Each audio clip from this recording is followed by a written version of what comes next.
आज आपको हम बताएंगे lesson poem number 2 Ejaz coaching classes में पोएम नंबर 2 ट्री ब्यूटी, जो कि बहुत ही इम्पोर्टेंट पोएम है। 2021 का आपका क्लास 12 का एग्ज़ाम होने वाला है। जो क्लास 12 के आपके एग्ज़ाम होने वाले हैं ये 10 मार्क्स के आते हैं।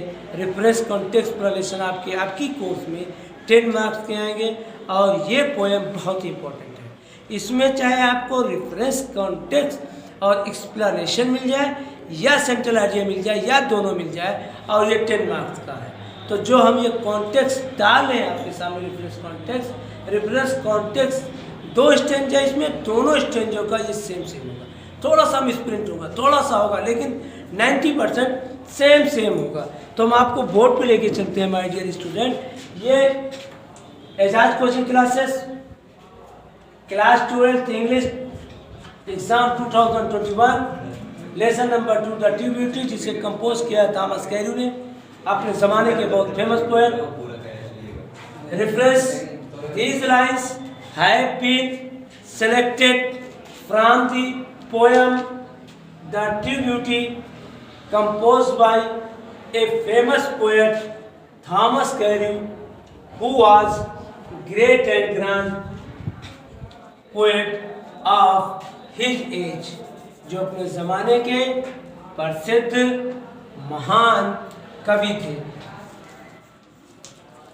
कॉन्टेक्स्ट है बेटा, इन दिस पोएम है आयन स्टैंजा, और इस स्टैंजा में the poet describe about the qualities of tree beauty, यानी इस पोएम और स्टैंजा में पोएट वास्तविक सुंदरता के गुणों के बारे में, क्वालिटीज के बारे में बताता है। अकॉर्डिंग टू द पोएट के अनुसार the physical charm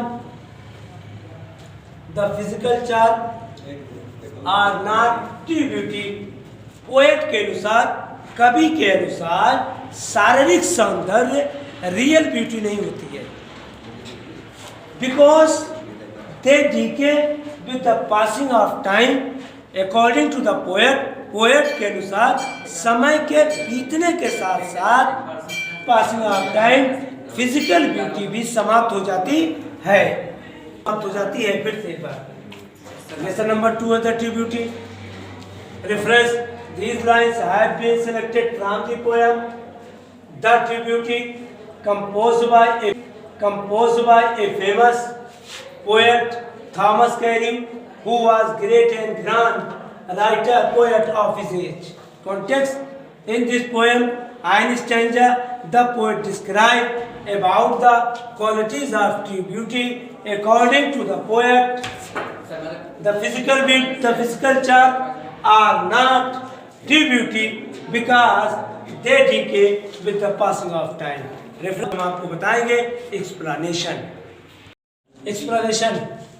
tree beauty का explanation. In this poem and stanza the poet describe about the qualities of tree beauty, यानी ट्री ब्यूटी के बारे में इस पोएम और इस स्टैंजा में बताने की कोशिश की है। यानी ट्री ब्यूटी क्या है, कैसे है, ट्री ब्यूटी का एक्सप्लेन किया है।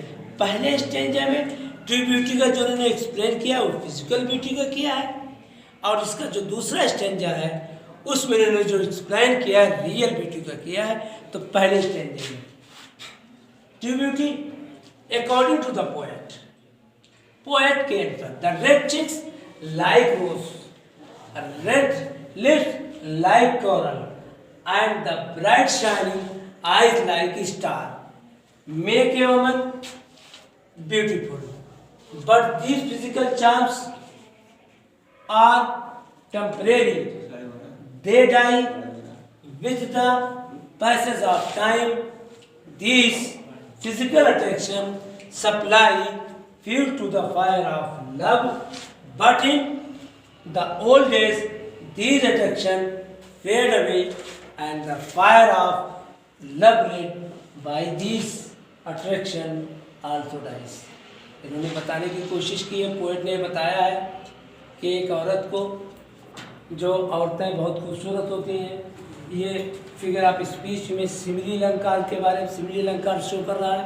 इसमें बताया गया है कि जिन जो औरतें, जो लेडीज सुंदर होती हैं, सुंदर चेहरे के लिए चिक लाइक्स होना चाहिए, गुलाब की तरह चमकना, रेड लाइक्स, रेड लिप्स, कोरल, मूंग जैसा ओठ, bright shining eyes like star, तारों जैसे, जिस तरह से रात में तारे चमकते रहते हैं उसी तरह से तारों जैसी आँख, झिलमिल करती हुई आँखें, और मेक ह्यूमन ब्यूटीफुल, उन्हें खूबसूरत बनाती हैं। लेकिन पोएट कह रहे हैं but the physical charms are temporary, मतलब ये फिजिकल चार्म अच्छी तरह से आप जानते हो कि जो शारीरिक सौंदर्य होता है वो कुछ जिंदगी के कुछ हिस्सों में होता है, कुछ सालों के लिए सीमित होता है। तो ये बताने की कोशिश कर रहे हैं but this physical charm the temporary they die with the passage of time, समय के बीतने के साथ साथ जिस तरह से समय समाप्त होता जाता है उसी तरह से शारीरिक सौंदर्य भी समाप्त हो जाता है।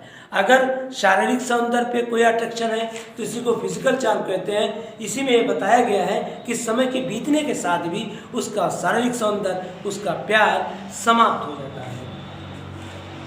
आगे क्या करा तो time this physical attraction supply fuel to the fire of love, यही शारीरिक सौंदर्य, जब शारीरिक सौंदर्य physical fuel to the fire and love, प्रेम की ज्वाला की तरह चमकता रहता है।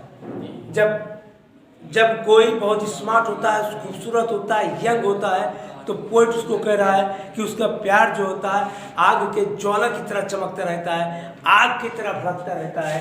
But in the old days, यानी द ओल्ड डेज, यानी बीतने के साथ, these attraction fade away and the fire of love fade by these attraction also die, समय बीतता जाता है, समय के बीतने के साथ साथ उसका प्यार, जैसे जैसे शारीरिक सौंदर्य पूरी तरह से समाप्त हो जाता है वैसे ही उसका प्यार भी समाप्त हो जाता है। तो ये पहला स्टेंजा है, एक बार और। In this poem and stanza the poet describe about the quality of true beauty according to the poet, the red cheek like rose, red lips like coral, and the bright shining eyes like star make human beautiful, but these physical charms are temporary, they die with the passage of time.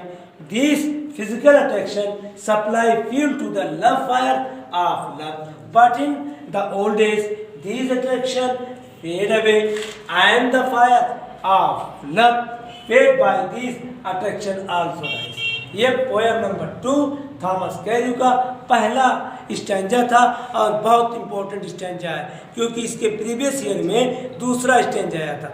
और ये हम आपको बता दें, UP के student आप लोगों को बता दें, क्लास 12 के बच्चों, कि ये बहुत इंपॉर्टेंट पोएम है। चाहे सेंट्रल आइडिया आ जाए, चाहे एक्सप्लेनेशन आ जाए, चाहे दोनों आ जाए। सेंट्रल आइडिया 7 मार्क्स की और ये 10 मार्क्स का है, बहुत इंपॉर्टेंट रखता है क्लास 12 का ये explanation.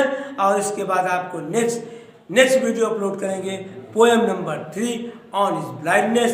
That's all my dear student.